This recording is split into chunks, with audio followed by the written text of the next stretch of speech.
What's up, guys? It's Ryan. I wanted to talk real quickly about credit cards, how and when to use them. People are always saying, first off, people think credit cards are bad. And I'm going to tell you, credit cards are not bad. Credit cards are a tool. I always say they're a tool just like a hammer. If you take a hammer and you smash your hand, sure, it's dangerous, it can hurt you. If you take a credit card and use it poorly, you run up credit card debt, you pay interest, your scores drop, your utilization goes through the roof, your scores are going to be terrible. Here's how I'm going to use credit card. First, my first biggest rule for everybody is this.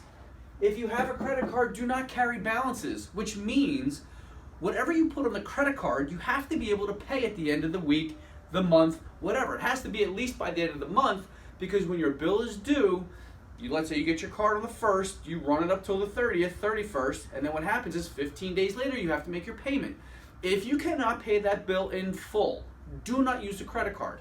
Okay? Only use what you can actually pay off at the end of the month. Now, if you want to have a good score and you want to build a good credit score by maximizing your utilization factor or keeping it as low as possible, pay it every 2 weeks. Or whenever you hit the 10% utilization mark. For example, if you have a $1,000 credit limit, once you hit $100, pay it off. I know that sounds crazy. It sounds like, why would I do that? That sounds like so much work. Well, that's the reason why to have higher credit limits or to have more cards so that your overall utilization factor stays low. But it doesn't matter if it's 1 card or 10 cards. The magic number, guys, is 10%. Once you hit 10%, it's going to have a negative impact on your score. Even though it's not necessarily you being penalized, when you're 0 to 9%, they give you points. From 10% on, you lose points. Okay? When you hit 30% and higher, you actually get penalized, but you have to keep that utilization factor below 10%. So if you have a high credit limit like $10,000, once you hit $1,000, pay it off. Pay it down to $50, pay it down whatever. I pay them off, pay them down to 0, because I know I'm going to use them again tomorrow or maybe even later today. But at least I pay that off so the utilization always stays down. If you have a balance that you cannot pay off in full, unless it is a 0% interest card, don't use the card anymore, because you're going to accumulate more debt.